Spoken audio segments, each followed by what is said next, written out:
Let me tell you the Rick Rude story. Ooh, I'm excited now. WWE legends break their silence on shocking claims surrounding Rick Rude. Names, timelines, and whispered stories surface, some never heard before. One testimony revealed near the end connects every alleged victim and forces fans to rethink everything they thought they knew as the truth. Here's the full gist. The ravishing menace.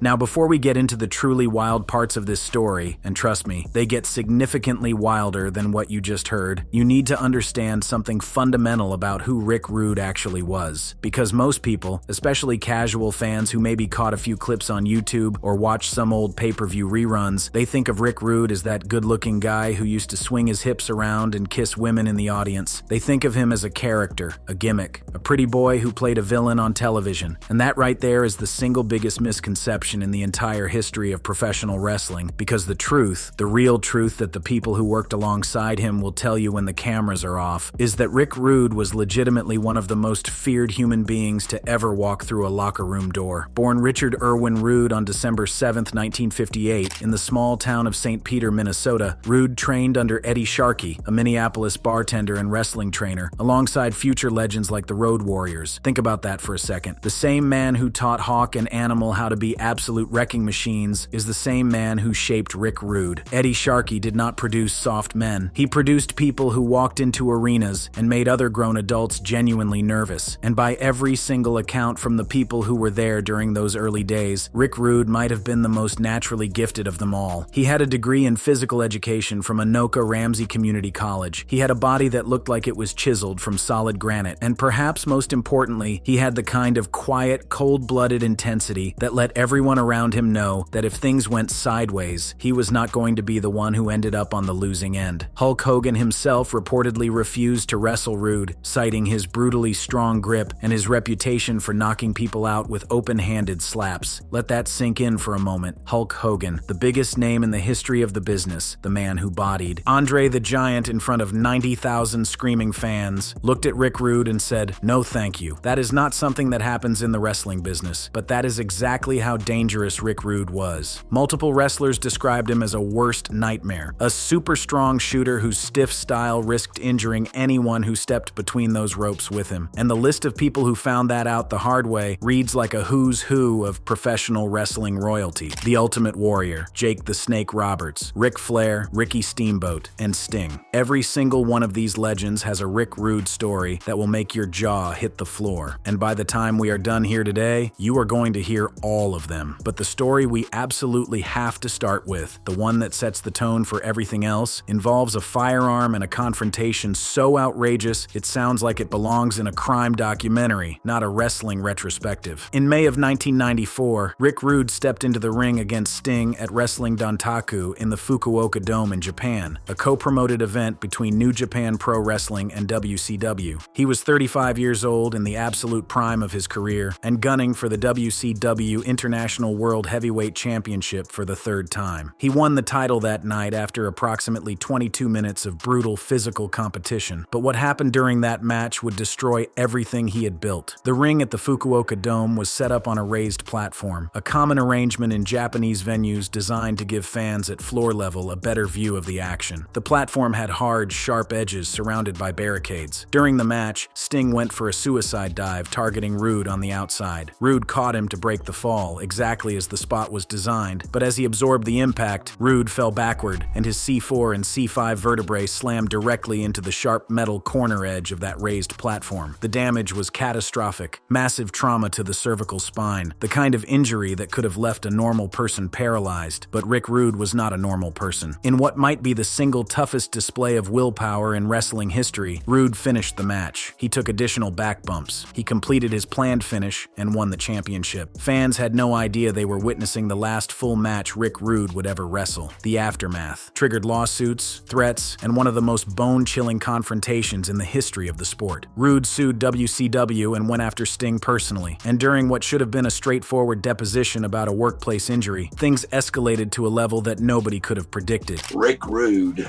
met Sting on the side of the road and with a gun in his hand said, "Hey Sting, I hope you do the right thing at the hearing. Just stop and think about that for a moment. A professional wrestler, a man who made his living performing in front of millions of people on live television, allegedly tracked down a colleague on the side of the road and confronted him with a firearm before a legal hearing. This is not a storyline. This is not a scripted promo designed to sell tickets. This, according to the people who were closest to the situation, is what actually happened. And the man who shared this account made it clear just how devastating the whole ordeal was for the other side of this story. And Sting was having a really hard time with it. But I do know that Sting was really upset about he was going to have to tell the truth.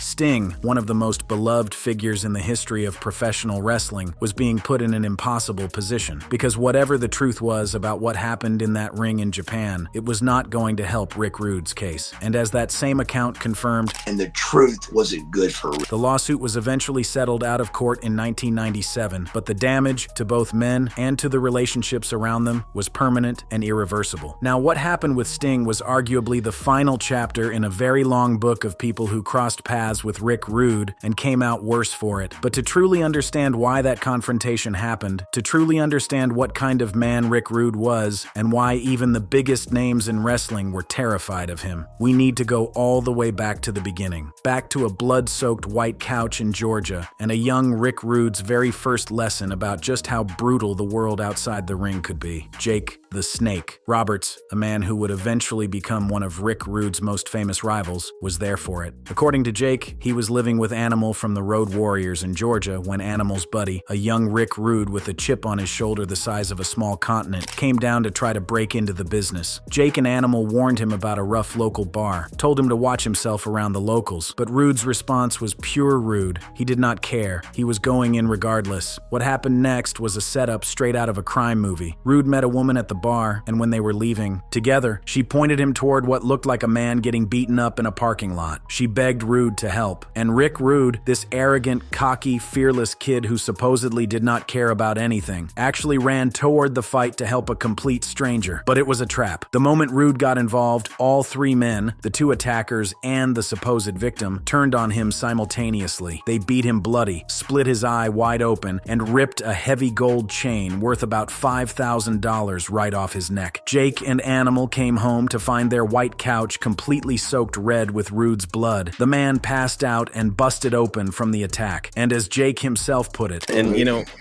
you hear all the time that Rick Rude was just a double tough son of a...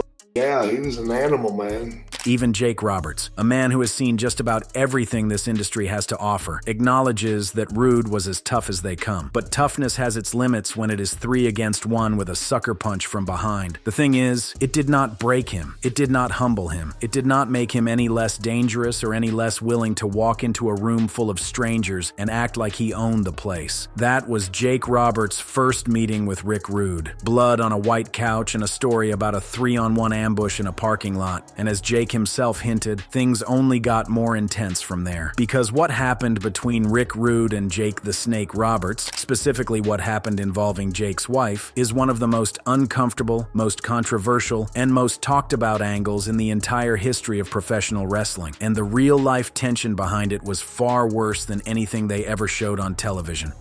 The women, the wives, and the wars.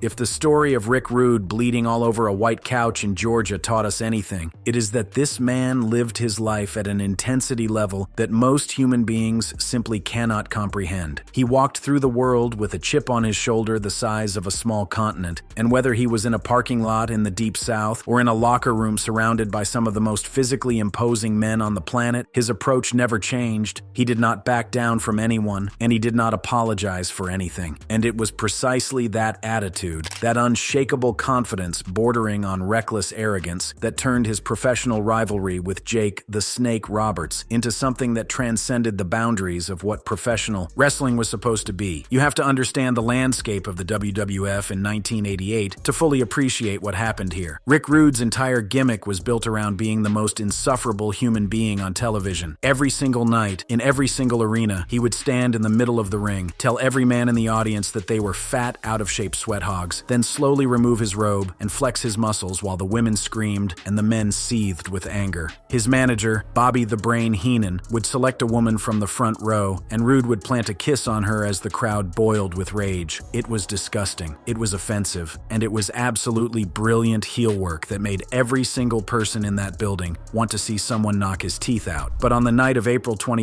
1988, on an episode of WWF Superstars, that routine went from provocative to deeply personal in a way that nobody saw coming. Because the woman Heenan chose was not just some random fan, she was Cheryl Roberts, the real-life wife of Jake the Snake Roberts. What followed was one of the most uncomfortable segments in WWF history. Cheryl rejected Rude's advances, slapped him across the face, and in retaliation, Rude grabbed her wrist and verbally berated her on the microphone. Jake Roberts came storming out from the back, and in the chaos that followed, he stripped Rude down to his undergarments, a moment censored on television but witnessed in full by the live crowd. And if you think that was uncomfortable, what came next was exponentially worse. Rude started wearing custom airbrushed tights, with Cheryl Roberts' face printed directly on the most intimate area of his ring gear. Every single night, in arena after arena, Rick Rude would strut around with another man's wife's face displayed there, moving suggestively while the crowd howled with fury. He would cut promos dripping with suggestive language, telling Cheryl that she knew she wanted the Rude awakening, but that her snake of a husband would not let her have it. It was deliberate, it was provocative, and it was designed to make every single person watching feel deeply uncomfortable. The escalation reached its peak at SummerSlam 1988 on August 28th. During a match against Junkyard Dog, Rude climbed to the top turnbuckle and dramatically ripped off his outer tights to reveal Cheryl's face once again. Roberts came sprinting from backstage, attacked Rude, and tore the tights off him for the second time. The match ended in a disqualification. Now here is where the line between performance and reality starts to get very blurry. According to Jake Roberts' own shoot interviews, he was genuinely furious about how far this angle went with his actual wife. This was not a case of a wrestler pretending to be upset for the cameras. Roberts called it crossing the line and said, "Rude disrespected my family in a way that went beyond what was necessary for the storyline." The slap from Cheryl may have been 100% real, an unscripted reaction from a woman who genuinely did not want this man's hands on her. The feud wrapped up relatively quickly, culminating in Roberts pinning Rude with a DDT at Survivor Series 1988 and then never revisiting the storyline again. The message had been sent, loudly and clearly, to every single person in that locker room. Rick Rude would go anywhere to get heat. He would use anyone, your wife, your family, your deepest personal insecurities, as ammunition. And when he moved on from Roberts, his next target was a man who represented everything Rude despised, a limited performer with an unlimited push. That man was the Ultimate Warrior. And the collision between these two men would produce some of the greatest matches of the era, along with some of the most bitter backstage resentment the WWF had ever seen. At WrestleMania 5 on April 2nd, 1989, Rick Rude accomplished something very few expected. He defeated the Ultimate Warrior for the WWF Intercontinental Championship, aided by Bobby Heenan's interference. And here is the thing that wrestling historians consistently point out. Rude is universally credited with carrying the Warrior to the best matches of his entire career. With other opponents, Warrior's matches were short, sloppy, and forgettable. But with Rick Rude, suddenly Warrior was having 20-minute classics that told real stories in the ring. Their rematch at SummerSlam 1989 went over 16 minutes, and the rivalry built to a steel cage match at SummerSlam 1990 for the WWF World Heavyweight Championship itself. Behind the scenes, however, the relationship was poisonous. Rude openly complained that Warrior was overpaid, despite Rude doing all the heavy lifting in their matches. That resentment boiled over into a real physical altercation. Rude punched Warrior after a botched spot, not a worked punch, but a legitimate closed-fist strike from a man who was sick of having his body put at risk. Bruce Pritchard noted Rude hated working with Warrior, calling him careless and unprofessional. Though some analysts argue the mutual hatred has been exaggerated over the years, the tension was real enough to define their entire working relationship. Even Rude's own manager had serious problems with him.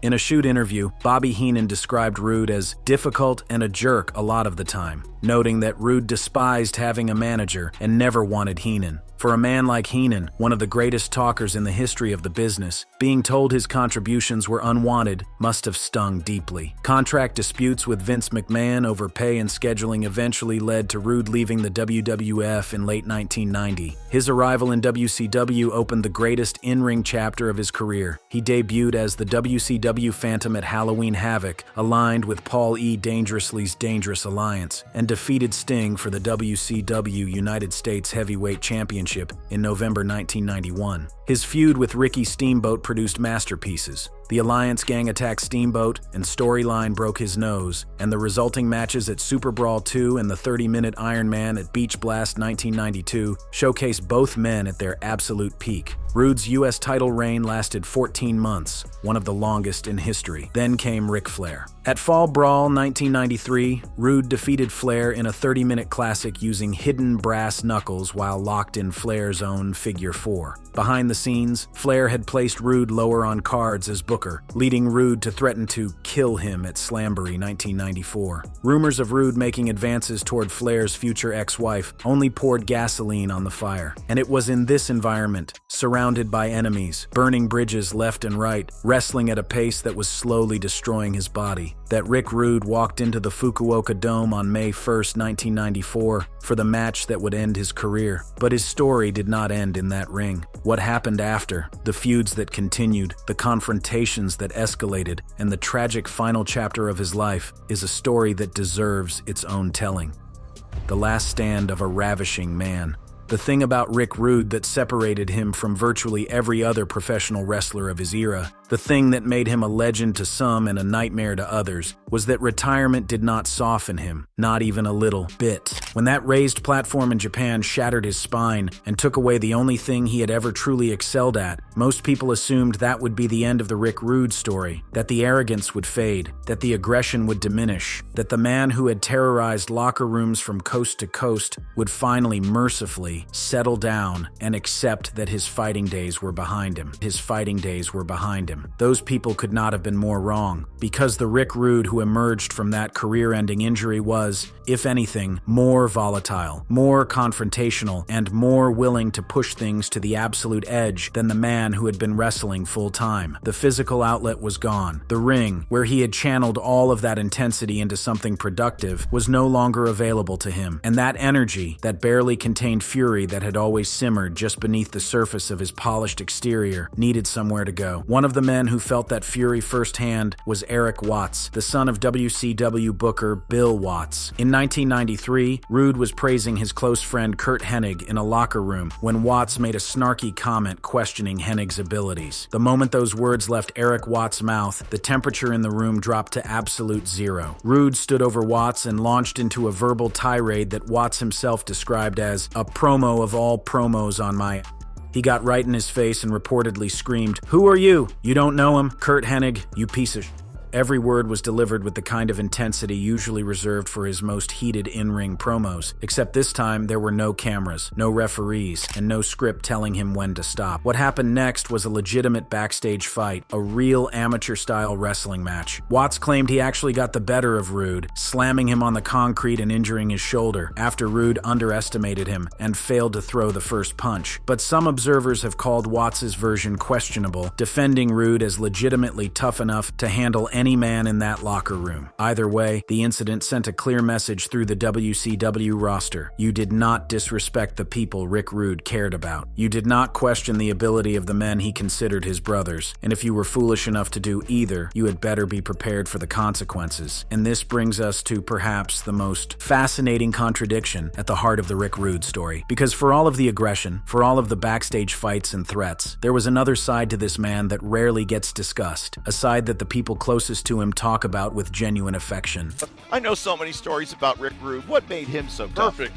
I'll tell you one, then I'm going to tell a quick one. There is something warm, almost reverent, in that voice that tells you everything about the complicated legacy of Rick Rude. The same man who terrorized locker rooms also commanded deep loyalty and genuine admiration. And even in those moments when Rude was doing something as routine as a television run-in, his intensity was unmistakable. And I got on the ring apron, he came over and gave me a little flipper, right? little forearm to the jaw. A little flipper, a forearm to the jaw during a scripted segment. Sounds harmless enough, right? Except when Rick Rude was the one throwing it. I could have swear he broke my jaw. It was so tight. He thought Rude broke his jaw with a routine forearm during a television taping. That is the kind of natural power and intensity we are talking about. Rude did not have an off switch. Whether he was main eventing a pay-per-view or throwing a quick shot at a security extra during a Clash of the Champions taping, he operated at exactly the same level of force, maximum, every single time. But then, and this is the part that reveals the other side of the coin, the very same storyteller shares a moment that paints Rude in an entirely different light. He recalls being at the old Ramada Inn in Atlanta when there was no room available for Rick Rude, one of the biggest stars in the entire company. A younger talent immediately offered to share his room, showing the deep respect Rude inspired regardless of the fear and intimidation that came with it. But what the hotel actually provided was something no main event performer should ever have to accept. Ravishing Rick Rude, the man who told millions of people to admire his body on national television, who kissed strangers while their partners seethed in the front row, slept on a cot in a boiler room because there was no room for him anywhere else. On television, he was the most glamorous, most confident, most self-assured man alive. Off television, he was sleeping in a closet next to the water heater because the wrestling business could not be bothered to find him a proper bed. The contrast between the character and the reality is so stark, so brutally honest, that it almost defies belief. And that contrast is really what the entire Rick Rude story comes down to. Because for all of the feuds and all of the fights and all of the controversies, at the end of the day, Rick Rude was a man who gave absolutely everything he had to an industry that often gave him very little in return. He gave his body. The C4, C5 vertebrae damage ended his in-ring career at 35. He gave his pride, submitting to the indignities of the road, the crummy hotels, the janitor closet cots, the endless miles between towns. And in his final years, he gave his loyalty, first to D-Generation X in the WWF as Shawn Michaels' insurance policy, where he felt undervalued as Michaels' lackey, and then to the NWO in WCW, managing his close friend Kurt Hennig. When the Montreal Screwjob happened at Survivor Series 1997, Rude made his feelings known in the most dramatic way imaginable. He left the WWF and appeared on WCW Nitro the very same night, criticizing Vince McMahon on live television. Because Raw was pre-taped and Nitro was live, Rude was simultaneously visible on both competing shows, the only performer in history to accomplish that. It was his final act of defiance against a system he felt had never properly valued him. His last appearance on WCW Nitro came on April 5th, 1999. 15 days later, on April 20th, 1999, Richard Irwin Rude was found dead in his home in Alpharetta, Georgia, at the age of 40. The official cause of death was heart failure, with a possible accidental overdose of mixed medications, a cruel but not uncommon ending for professional wrestlers of his generation who relied on painkillers to cope with the relentless physical toll of their profession. He was 40 years old. He left behind a wife and 3 children. He held championships in virtually every major promotion: the WWF Intercontinental Championship, the WCW United States Championship for a record-setting 14 months, the WCW International World Heavyweight Championship 3 times, the WCWA World Heavyweight Championship, and the NWA World Tag Team Championship. He was posthumously inducted into the WWE Hall of Fame in 2017. His matches with Steamboat, Flair, Warrior, and Sting are still studied by students of the craft, and he won the PWI Most Hated Wrestler of the Year award in 1992, a testament to his brilliance as a heel. But he also left behind broken relationships and unresolved conflicts. Jake Roberts still talks about the Cheryl angle with a rawness that suggests the wound never fully healed. Sting endured a legal battle and an alleged armed confrontation. Bobby Heenan went to his grave feeling disrespected. Off camera, Rude was described as a family man, which only deepens the contradiction. The same hands that allegedly held a firearm on a roadside were the same hands that held his kids. The same voice that screamed at younger wrestlers was the same voice that read bedtime stories at home. Rick Rude died at 40. His career ended at 35. In those 5 years between forced retirement, physical pain, legal battles, and diminishing relevance, a man who had been one of the most powerful, most feared, most respected performers in the world was slowly reduced to a shadow of himself. The medications he took for the pain were the same medications that eventually stopped his heart. The business he loved was the same business that broke his back. That is the story of Ravishing Rick Rude, a man who made victims of everyone he feuded with, in the ring and out of it. A man who was, in the end, perhaps the biggest victim of them all. A man who strutted through life like nothing could touch him, and discovered, on a raised platform in Japan, on a roadside with a lawsuit in his hands, on a cot in a boiler room in Atlanta, that the world has a way of humbling even the most ravishing among us. And if there is one thing the legends who knew him agree on, it is this: there will never be another one like him. Thanks for watching. If you found this video informative and interesting, be sure to check out other similar and amazing videos on the screen. See you in the next video.